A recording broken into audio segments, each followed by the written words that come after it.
What's up, and welcome back to Interpreting the Scares. It's October, which means Halloween is quickly approaching us, and what better way to prepare than to watch a few horror flicks. Now, I'll still be reviewing everything like normal, but whenever I run into a horror film this month, it'll be a part of the Scares in which I will be interpreting. Today we're taking a look at the Netflix horror film Gerald's Game, which was released in 2017 and primarily stars Carla Gugino and Bruce Greenwood, but a few folks show up here and there to keep it trucking forward. But like I said, it's a Netflix original film, one I previously never heard of before, but it showed up as a popular Netflix horror film when researching just that, so I thought, why not?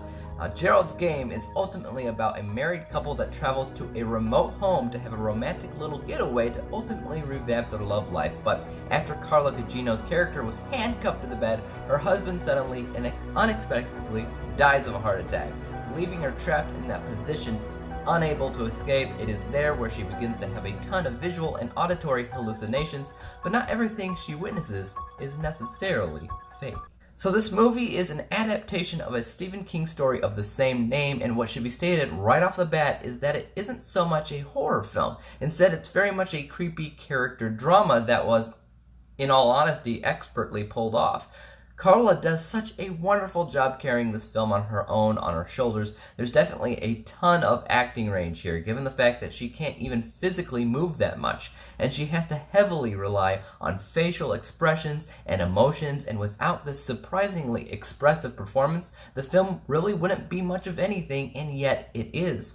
Also, even though it's not a true horror flick, it actually still had some really frightening moments that were thrown in there as well, and the way that these sequences are dealt with is actually massively impressive. I was genuinely creeped out by some of the things in this movie, and I'm talking nightmare fuel. Very subtle things, but that's often what actually makes horror so effective. Not just throwing things in your face, not just going in for the cheap jump scares, but instead very subtle concepts that usually make you think. That's when the scares can revisit you in your dreams. This movie did just that beautifully. Now, because a big majority of this film does take place in one spot while our hero is unable to move more than just a few inches, there's a lot of importance placed on the dialogue and the script. It's a very internal and intrinsic dilemma type film, so when it comes down to the type of narrative conflict, you're looking at man versus self. But it's also man versus nature, because if she doesn't get out of this situation fast enough, nature, in the form of dehydration or something along those lines, will eventually consume her. But in the meantime, she has to confront her inner demons, which may or may not be getting conjured into something much more tangible and problematic for her. I loved how they dealt with the "is it real or all in her head" question. Entire sequences of events transpire in this film where you constantly ask yourselves if it's actually happening, or if it's all some kind of weird misfiring of brain signals due to the lack of hydration or nutrition her body is currently undergoing. The answer could always be one or the other, and that's where the thriller aspect comes into play, because the audience is always having this level of distrust while watching the movie, because absolutely nothing is predictable. This is sometimes a trope used in movies, but nothing about its effect in this movie particularly felt forced or overused.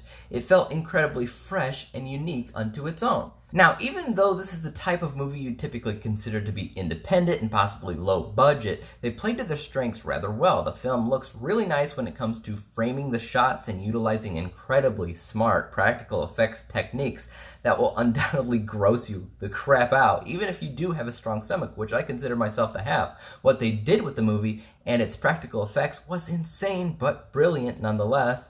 I honestly struggle to find any real negatives in this movie. Everyone does a great job. It feels pretty unique and original. It's very memorable. The very subtle use of music or humming tones helped raise that feeling of uneasiness all around. The subtle scares strewn throughout the film felt surprisingly tangible and real and, well, scary. While it's still somewhat imperfect, any flaws you may run into with the movie are easily forgiven.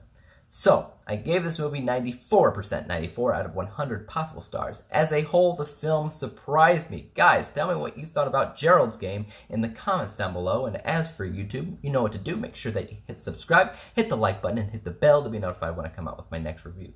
But until then, peace out.